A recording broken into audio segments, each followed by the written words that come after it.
Stainless versus carbon steel dermaplaning blades. Dermaplaning blades are made of either stainless steel or carbon steel. Let's explore the differences between these two types of materials.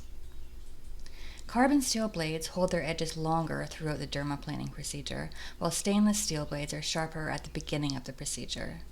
Carbon steel blades have a stiffness to them, while stainless steel blades have some flexibility.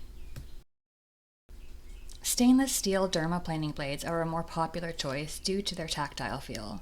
The tactile feel refers to the sensory perception experienced through our sense of touch when interacting with an object or a surface. It encompasses the various sensations such as texture, temperature, pressure, and vibration that are felt by the skin. Tactile feel plays a critical role in our ability to perceive and understand the physical characteristics of objects, aiding in the tasks that require manual dexterity, object recognition, and spatial awareness.